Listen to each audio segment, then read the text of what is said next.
Merhaba, tutaj Magda z kanału Kawa po turecku I ja w końcu. i Nuri, oczywiście. No, ostatnio tak zazwyczaj tylko przelotem byłeś i skarżyli się widzowie w komentarzach. No, dawno tu mnie nie było. Stęsknili? Koniec urlopu, koniec obijania się. Tak. Słuchajcie, dzisiaj chcielibyśmy porozmawiać o dziwnych, to trochę niedobre słowo, bo to się tak kojarzy zaraz negatywnie. Nie używajmy tego słowa. O zwyczajach, jakichś takich tradycjach, zachowaniach tureckich, które dla nas, Polaków, mogą być zaskakujące. Tak. Bo nie jesteśmy do tego w Polsce przyzwyczajeni. Dobre słowo. Tak. Myślę, że część z tych rzeczy już wiecie, szczególnie jeżeli jesteście fanami tureckich seriali, bo w serialach często różne tego typu zwyczaje są pokazywane. Ale nie wszystko. Zaraz będą w szoku. Ale nie wszystko. No dobrze, no to zaczynamy chyba od hitu. No, zaczynamy. Tutaj chciałabym zaznaczyć, że prawdopodobnie nie wszystkie tureckie rodziny kultywują tą tradycję. Myślę, że bardzo mało rodzin, ale akurat Nuriego babcia... Tak, uwaga, ja nazwę ten zwyczaj solenie dzieci. No co z tym dziwnego? Moim zdaniem tak normalne, no. Normalne? Mega normalne, no. Solisz dziecko po prostu, żeby nie śmierdziało. No właśnie, wytłumaczmy, o co w ogóle chodzi. Nuriego babcia od zawsze wszystkie niemowlaki w rodzinie soli. To znaczy dodaje soli do kąpieli, tej pierwszej, chyba nie? Do tej pierwszej kąpieli. Tak. No i uważa, że dzięki temu w przyszłości, jak już to dziecko będzie dorosłe i się spoci, to nie będzie brzydko pachnieć. No. I ty uważasz, że to działa? Chyba tak. No ale ja na przykład nie byłam solona w dzieciństwie i co, śmierdzę? No nie, właśnie nie wiem. Może jakieś inne przyprawy używamy u was? Nie mam pojęcia. U nas sól się dodaje. W Polsce nie wiem. U nas się nic nie dodaje. A. No co ty, głupoty. Nie, zawsze się śmiejemy, słuchajcie, tłumaczymy babci, że przecież przesąd to jest jakiś, już nic to nie da. No oczywiście wiadomo, się mówi, że jeżeli ktoś regularnie pływa w morskiej wodzie, ona jest słona, no to faktycznie mniej się człowiek poci i tak dalej. No ale moczenie dziecka w soli w dzieciństwie i wiara w to, że w przyszłości będzie miało to skutki, no to chyba nie. No ale może są jeszcze inne powody do tego, tylko moja babcia tak mi tłumaczyła. No. Nie wiadomo, może zrobią to z jakiegoś innego powodu też. Ale to jest stara tradycja, bardzo stara. Stara tradycja, więc no podejrzewamy, że już młodsze pokolenie tego nie robi. Tak. No dobrze, ale jak jesteśmy już przy dzieciach, no to jest jeszcze zwyczaj 40 dni po urodzeniu dziecka. To się po turecku jakoś nazywa? Kırk. No właśnie. 40 dni. No. No oczywiście chodzi o ten czas, kiedy kobieta jest w połogu. Mniej więcej to 40 dni pewnie by pasowało. Ale w Turcji wierzy się, że przez te pierwsze 40 dni życia dziecka nie powinno się z tym dzieckiem wychodzić na dwór. Ono nie powinno mieć kontaktu z innymi ludźmi, w sensie obcymi ludźmi. Tak. Znaczy obcy ludzie nie powinni na to dziecko patrzeć, bo będzie nazar. Bo będzie nazar. I właśnie tutaj do tego nazaru przejdźmy. Nazar można tłumaczyć jako złe spojrzenie. Złe spojrzenie i nieszczęście. Właśnie.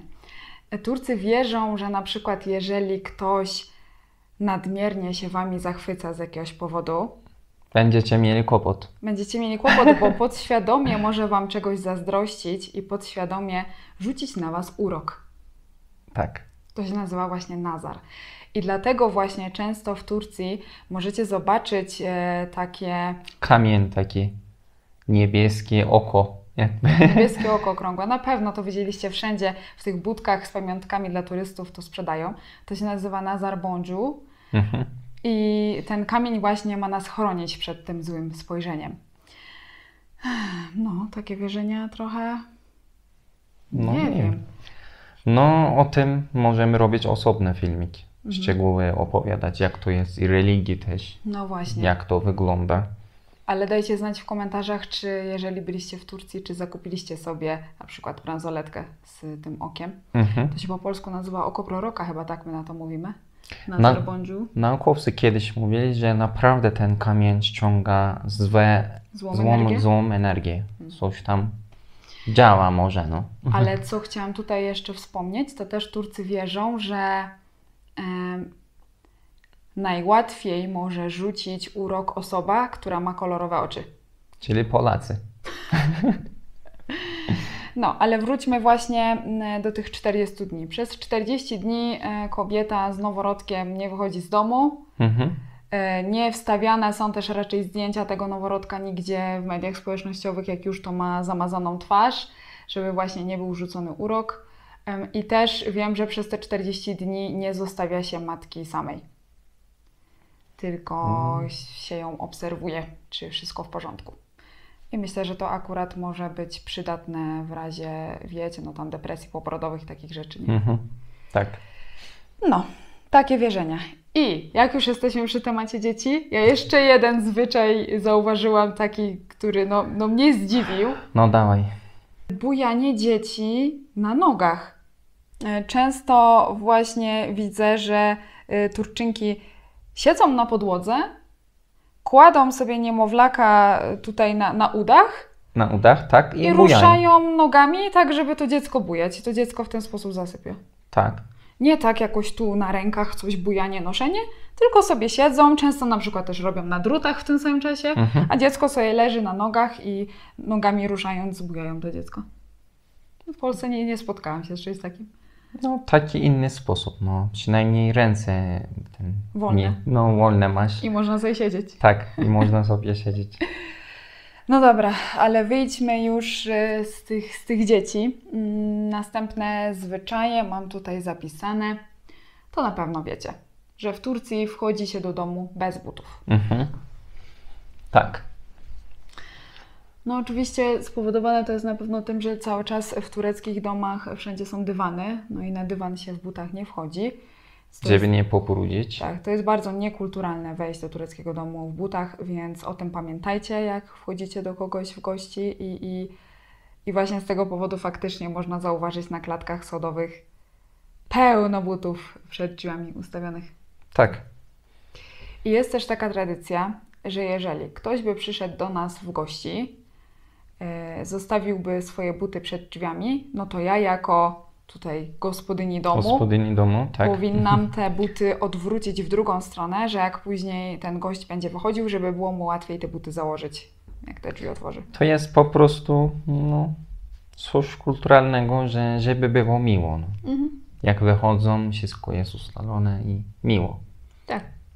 I słuchajcie, to jest do tego stopnia z tymi butami, że nawet jak przychodzi jakiś urzędnik do Was, to też te buty ściąga. W Polsce nie do pomyślenia urzędnik, nie wiem, policja, komornik, cokolwiek, nie wiem, co mi przyjdzie do głowy jeszcze. Kominiarz?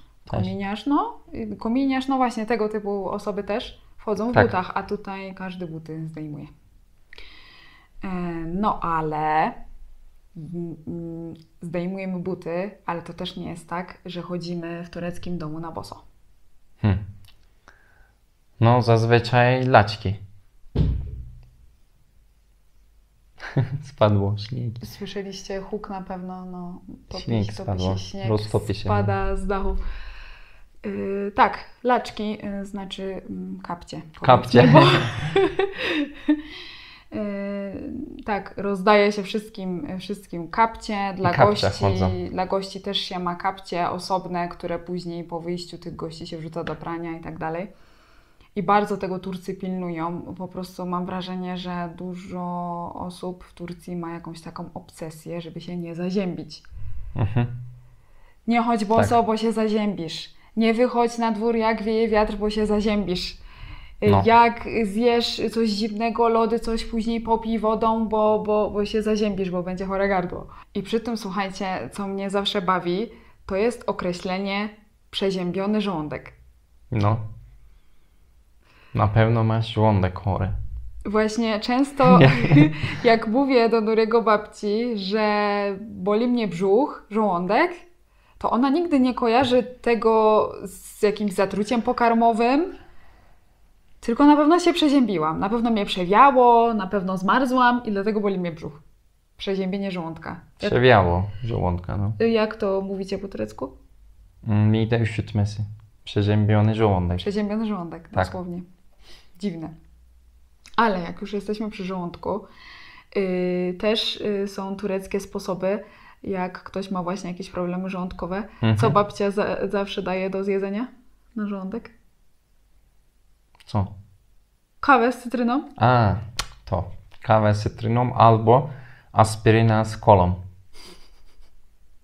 Tak. Ale kawę z cytryną nie w sensie, że ta kawa jest zaparzona i do niej jest dodana cytryna, tylko normalnie te zmielone ziarenka kawy na łyżeczkę, na I to cytrynę. kilka kropli cytryny i Trzeba to jeść. zjeść. Tak. Albo wypić tak pół szklanki coli z aspiryną w środku. Aspiryna. Mówicie aspiryna? Tak. Takie coś. Nie wiem. Ale my zawsze robimy w moim domu kawę z cytryną. A jak już jesteśmy przy takich remediach na różne problemy, też często pytacie mnie w komentarzach, że widzicie w serialu, że ktoś mdleje i nagle wszyscy w koło mu coś wcierają w dłonie. I co to jest? To jest, moi drodzy, kolonia. Woda kolońska. Tak. Woda kolońska w Polsce jest kojarzona jako coś, co używają mężczyźni po goleniu, żeby sobie wklepać w brodę. Ogólnie wszyscy prawie tak używają. A w Turcji jest woda kolońska o różnych zapachach, najpopularniejsza cytrynowa i używana od zawsze na przykład do odkażania rąk, teraz szczególnie w obecnych czasach super popularne. No ale też właśnie, nie wiem, jak ktoś zemdleje, no to właśnie biorą tą kolonię mu na dłonie i wcierają. Dlaczego? To ma jakieś naukowe coś, że się obudza? Tak, do nosa i na dłonie, nie wiem, żeby ta osoba się czuła zapach, no bo to jest alkoholowe i mocny. Ma bardzo intensywny zapach, że co, że jak poczuje ten zapach, to ocuci tą osobę chyba, nie wiem. Cebulę też robią niektórzy na przykład. Wąchają tak cebulę do nosa. Więc to chyba o to chodzi, żeby ten zapach nas orzeźwił. Tak, o to chodzi. To macie już zagadkę rozwiązaną z kolonią. No dobrze. Ale mówiliśmy o kawie z cytryną. No to są jeszcze dwa inne zwyczaje związane z kawą. No, powiedz. Jeden zwyczaj. Kawa dla przyszłego pana młodego. Wszyscy piją kawę w domu, ale mężczyzna, szczególnie pan młody.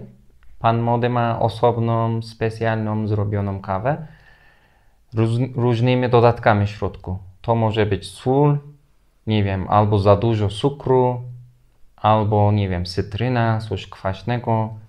No po prostu tak niezwykła kawa. Musi wypić to. Tak. Wyobraźcie sobie sytuację. Przychodzi pan młody, przyszły pan młody z całą swoją rodziną na kawę do tej swojej wybranki, oficjalnie prosić o rękę tej dziewczyny. Tak. Dziewczyna parzy dla wszystkich kawę. No i właśnie wtedy ten przyszły pan młody, ten kandydat dostaje wybuchową mieszankę w tej kawie. I o co chodzi? Chodzi o to, że powinien tą kawę wypić mimo wszystko, że jest tak paskudny smak i nie dać tego po sobie poznać. I to znaczy, że kocha swoją wybrankę i będzie zawsze za nią stał murę. No, będzie wszystko przetrwać. Ale niestety zdarzają się takie przypadki w Turcji, że kurczę, przesadzą te dziewczyny, dodadzą za dużo jakichś ostrych przypraw czy czegoś. Tak. No czasem do szpitala trafią albo nawet słyszałem kiedyś, że umarli, no. Bo za dużo dała dziewczyna albo coś pomieszała, co nie powinna. No właśnie, więc z tym też trzeba uważać. Ale ogólnie tak. Chyba soli najczęściej, nie? Tak, najczęściej to sól dają. No za dużo soli i słona kawę wtedy musisz pić. Ale ogólnie wiecie co, naokoło zaręczyn i wesela jest tak dużo różnych tradycji i zwyczajów, że to chyba osobny film byśmy musieli nakręcić. Tak, osobny film. To jakbyście chcieli, to dajcie znać w komentarzach, to osobny film. Ale jeszcze jeden zwyczaj, jeżeli chodzi o kawę. Bardzo popularne w Turcji cały czas jest wróżenie z fusów. No. Jak to wygląda? Pijemy kawę i potem co? No, odwrócimy do góry nogami filiżankę, trochę poczekamy i potem ta osoba, co patrzy i widzi wszystko niby, otwiera i jakieś kształty są i komentuje, że to będziesz miała to, tamto. Są takie osoby, które zajmują się tym zawodowo, tak to powiedzmy. I te osoby jak się nazywają po turecku? Falcı. Falcı. Wróżbita. Wróżbita. Wróżbita Maciej? Wróżka? No nie wiem jak to nazwać. Wróżbita Maciej. Wróżbita Maciej. Okej. No, a jeszcze taki zwyczaj, który też na pewno często w serialach widzicie. Lanie wody za kimś, kto odjeżdża od nas samochodem. No. To bardzo często robi właśnie twoja babcia, jak od nich odjeżdżamy. No tak, po bo wakacjach. żeby było przed domem czysty asfalt. Ale nie. Potem oni w to uwierzą, że tak jest naprawdę. Nie. Nie, najpierw zacznijmy od tego, jak to wygląda. Byliśmy u twojej rodzinki przez jakiś czas, odjeżdżamy, wracamy sobie tutaj z powrotem na wschód Turcji. Wsiadamy do samochodu, ruszamy, co się dzieje? No babcia leje wodę. Babcia leje wodę z jakiegoś naczynia za nami na ziemię. Po co? No. Co to oznacza? Czego to jest symbol? No jedźcie sali zdrowi i potem wracajcie sali zdrowi. Tak jak woda płynie, jedźcie i wracajcie. No, coś takiego. Poznacie to. No i następna tradycja, która cały czas funkcjonuje w Turcji, często w bardziej takich tradycyjnych rodzinach i bardzo często to widzimy właśnie tutaj na wschodzie Turcji, to jest jedzenie na podłodze. No, to jest od dawna u nas jest tak zwyczaj.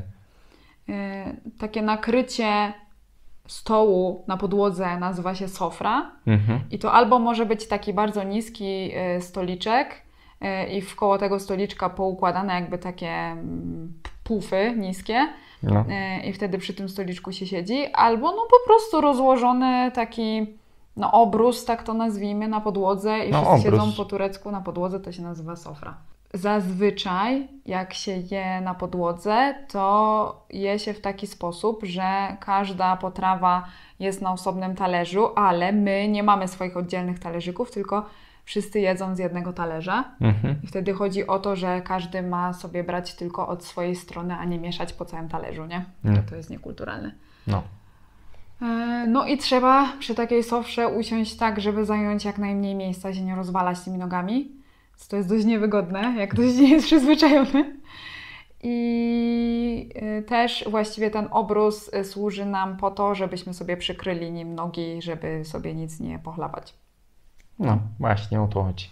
Tak to dobrze wygląda. tłumaczyłaś. No wiadomo, że teraz już i młodsze pokolenie i bardziej nowoczesne rodziny czy w restauracjach się je Coraz mniej. Normalnie się je przy stole, tak jak i w Polsce. Coraz mniej tak zjemy. Ale na podłodze też. I w niektórych tych takich bardziej tradycyjnych restauracjach, lokantach też jeszcze można spotkać takie siedzenia. Właśnie takie jedzenie na ziemi. No, tak to wygląda. No dobrze, a jak już jesteśmy przy jedzeniu, to jeszcze jest taka tradycja, że jeżeli sąsiadka przyniesie mi na talerzyku coś słodkiego, żeby mnie poczęstować i ja później chcę jej oddać ten talerzyk, to... No, wypada coś dać też zamiast pusty talerz. No, wypada coś układać i dać, żeby nie dać tylko pusty. No. To wtedy, no oczywiście można dać też, tak, ale trochę wygląda słabo. Nic by nie mówili, ale wyglądałoby słabo. Niekulturalnie no. po prostu. Tak, lepiej coś też od siebie oddać z tym talerzykiem. No. No dobrze, a jak już jesteśmy właśnie przy takim zachowywaniu się kulturalnie do innych, to też może dziwić Polaków, że Wszyscy się nazywają w Turcji słowami określającymi członków rodziny, nawet jeżeli to nie jest rodzina. To znaczy do obcego mężczyzny można powiedzieć starszy bracie, można powiedzieć wujku, można powiedzieć dziadku. Tak. Tak samo do kobiet i siostro, i ciociu, i babciu. Albo na przykład też, jeżeli Nuri ma jakiegoś kolegę i on chce się do mnie jakoś zwrócić, to mimo, że oni nie są braćmi, on mnie nazywa... Jęgę? Jęgę to jest bratowa, nie? Bratowa? Bratowa. I to ma pokazać, akurat w tym przypadku Jęgę, że on szanuje to, że ja jestem z Nurim i że absolutnie tutaj nie będzie jakichś flirtów między nami, że on jako tak kolega tylko się do mnie zwraca, w ten sposób okazywanie szacunku. No a właśnie do innych tam starszy bracie, wujku czy tam ciociu, no to też po to, żeby wyrazić szacunek, ale też takie chyba zaznaczenie, że nie jesteśmy dla siebie tak naprawdę obcy, wszyscy razem jesteśmy jedną wielką społecznością, chyba o to chodzi. Tak, o to chodzi. Turcy są po prostu od razu tak podchodzą do tematu i do ludzi nieoficjalnie, znaczy bardziej tak bliżej, no.